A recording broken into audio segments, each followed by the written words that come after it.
kon yéen di doon topp suñu programme di weer wi tàmbalee ba léegi tey di ñaar fukk ak juróom-ñeent ci weeru koor programme biñ leen andiloon di waxtu wi ñu waroon di jàng kon mat na sëkk kuréel national bu Hizbut Tarqiyyah ñoom ñoo yoroon njàng moomu su ko defee ngeen xam ne tey moo doon bis bu ñu mujj bi ñu waajal ci wàllu weeru koor bi bu ci kanamee incha allah ñi nga xam ne ñoo yor commission weer wi danañu séentu weer yi ba xam dana feeñ wala du feeñ bu feeñee ñu xam ne suba mooy doon benn fanub shawal bu ko defee dëppook Aïdul Fitr su feeñu nag ñu xam ne dañuy dolliwaat beneen bis mu doon gannaaw suba kon lii mooy programme bi ñu leen andiloon fii ñuy wax ak yéen nag prévoir aguñ benn kuréel boo xam ne war a jàngaat suba programme bi ñu tëraloon ñaar fukki ak juróom-ñeent ci la waroon a yem kon lii mooy programme bi ñu andi tey ñuy sant yàlla bi nga xamee ne déroulé nañ programme boobu ci tàmbali gi ba bisub tey jii mu mat sëkk di wax alhamdulilah di ñaanalaat Cheikh Mouhamadou Mountakha Mbacké suñ borom yàggal ko fi lool te mu ànd ak wér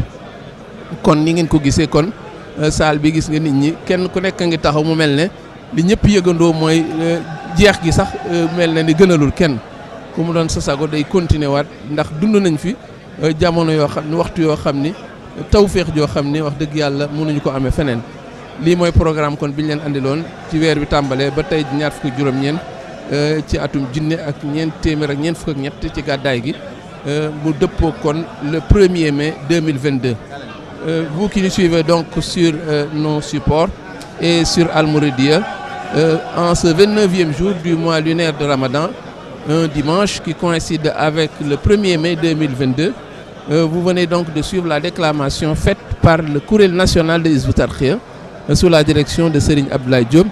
Ils ont eu à déclamer, n'est-ce pas, plusieurs titres et de moments que nous avons vécu et tout le monde en redemande. Vous voyez, tout le monde est debout dans la salle. C'est comme si personne ne veut partir, personne ne veut que ce programme s'arrête, mais il en est ainsi. C'était un programme fixé sur 29 jours et aujourd'hui est le tout dernier en principe puisque dans quelques instants, la commission chargée de scruter le croissant lunaire va se mettre à l'œuvre à l'ouest de la grande mosquée de Touba pour voir si le croissant va apparaître ou non.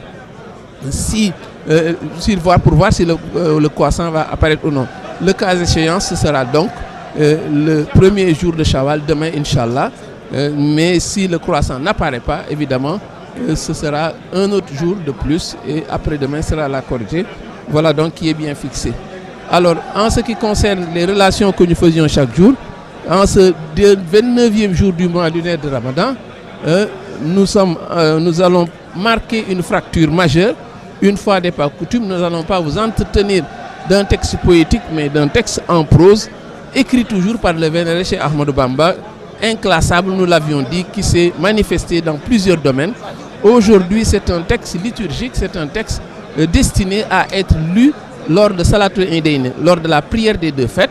Et c'est le sermon intégral écrit par le cheikh lui-même et qui est lu par l'imam après la prière de Tabaski ou de Korité, de l'Aïd el-Fitr ou de l'Aïd el-Kébir, et qui est un message fort qui est lu dans toutes les mosquées d'obédience mouride par l'imam après la prière des deux fêtes. C'est donc un enseignement très fort et ce qui est marquant, c'est un sermon écrit par le cheikh lui-même et qui est toujours actuel, plus de 100 ans après, puisqu'on sait que c'est un texte qui a été écrit du vivant du cheikh et le 27e ce sermon donc a, n'est-ce pas, fait son temps, mais vous verrez dans le contenu que c'est un sermon qui est toujours actuel. Et c'est une communication qui est un viatique pour tous les musulmans, pour la communauté des fidèles, un viatique d'une année, puisque c'est un sermon qui ne sera lu que l'année suivante ou bien lors de la prière suivante. C'est dire donc que c'est un sermon qui récapitule toutes les valeurs, toutes les vertus cardinales, toutes les injonctions de l'islam et dont le musulman a besoin. Et il faut dire donc que c'est un sermon qui a duré plus de 100 ans, plus de 100 ans, puisque nous l'avons dit, ça date du vivant du cheikh. Sur le plan formel, il faut dire que c'est un texte en prose, mais c'est une prose particulière. C'est une prose qui révèle encore cette dextérité du cheikh. Parce qu'on parlera d'une prose poétique, parce qu'on verra que, nous l'avions dit, la poésie est attachée à l'écriture du cheikh. De sorte que même quand il s'exprime en prose, on sent cette qualité, ce caractère poétique de son écrit. Et les textes, les énoncés sont travaillés de manière à leur donner une allure, n'est-ce pas, poétique. La chute est toujours travaillée. On peut donner 3 exemples. Quand on prend la prière d'attaque, quand le cheikh, au début du sermon, dit « Alhamdulillah Rabbil Alamin » wa salatu salam ala adil amin Sayyidina Muhammadin al-Makin wa ala alihi wa sahbihi zawi ridwan wa tamkin. On voit que amin rime avec amin, rime avec makin, rime avec tamkin. Deuxième exemple, quand il dit fa hazal yawm yawm eid li kulli mu'minin muhsinin muslimin sa'id. Vous voyez, on voit que eid rime avec sa'id. Et on est dans la prose. Quand il dit fashkurullah tabaraka wa ta'ala fi ala kawni sururan lin nabi wa liman yaqtafi. Donc on voit que fi rime avec yaqtafi. Vous voyez donc que même l'écriture prosaïque du cheikh est rimée et travaillée de façon rimée. Il y en a bien d'autres encore, mais on peut faire l'économie de ces aspects-là pour ne pas nous éterniser trop tôt. Mais celui qui prête une oreille attentive à ce que l'imam lit après la prière va sentir, n'est-ce pas, cette chute rimée, ce caractère rimé, cette allure poétique qu'on retrouve dans ce sermon qui est un texte prosaïque. Après le préambule qui est constitué, n'est-ce pas, de prière, on voit qu'il y a d'abord la prière de protection et de glorification du Maître suprême. Le propos préliminaire se clôt sur la prière sur le prophète, quand il dit que la paix et le salut soient sur le guide, l'intègre, en l'occurrence notre Seigneur et Maître, Mohammed l'inflexible al-Makin. Donc ce premier paragraphe se ferme, n'est-ce pas, cette prière d'attaque se ferme sur, n'est-ce pas, la prière du prophète. Ensuite, on aborde le premier paragraphe. Le premier paragraphe est marqué par 3 moments forts.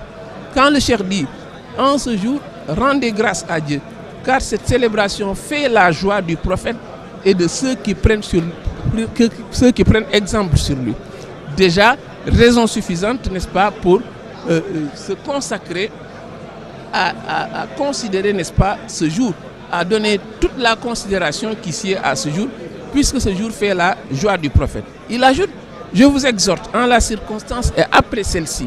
Ce propos est très fort puisque c'est une manière de montrer que le Ramadan a été une course, un parcours crescendo dans la ferveur et l'adoration qui est couronné par la célébration de l'Aïd el-Fitr, mais qui doit être marqué par la continuité, en ce jour et après ce jour. Le Ramadan ne doit pas, l'Aïd el-Fitr ne doit pas marquer une coupure pour renouer avec ses mauvaises habitudes. Au contraire, on doit s'inscrire dans la continuité avec la ferveur qu'on a connue, avec l'adoration qu'on a connue pendant tout ce temps. Le maître mot, c'est de maintenir le cap, s'inscrire dans la même dynamique.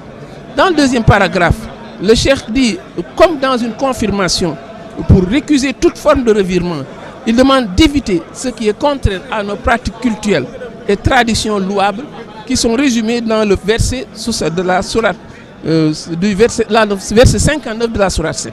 Quand le cheikh dit toute recommandation que le messager vous apporte, observez-la. Donc il y a là un enseignement qui va directement dans les sources fortes de l'islam. Le troisième paragraphe, bonheur à celui qui s'en tient scrupuleusement à toute recommandation que lui a apportée. Malheur à celui qui n'observe pas toute prescription que le sélectionné Al-Muntaka lui a apportée. Le sermon donc reprend, n'est-ce pas, à ce niveau une dualité qui est inscrite au cœur même de l'islam et de rappeler qu'en ces circonstances empreintes de solennité, il est important de le retenir. Le quatrième paragraphe, 2 moments forts. Wala tadlubu karam bi ghayri taqwa, dit le cheikh. Innal karama huwa taqwa. Ne briguez pas l'honorabilité par crainte de Dieu. Car l'honorabilité, c'est en vérité la crainte de Dieu. C'est en vérité la piété. Donc la crainte de Dieu, ce qu'on appelle honorabilité dans, n'est-ce pas, le quotidien des gens, mais est différent de ce que l'islam considère comme honorabilité. La honorabilité se trouve dans la crainte de Dieu et pas ailleurs.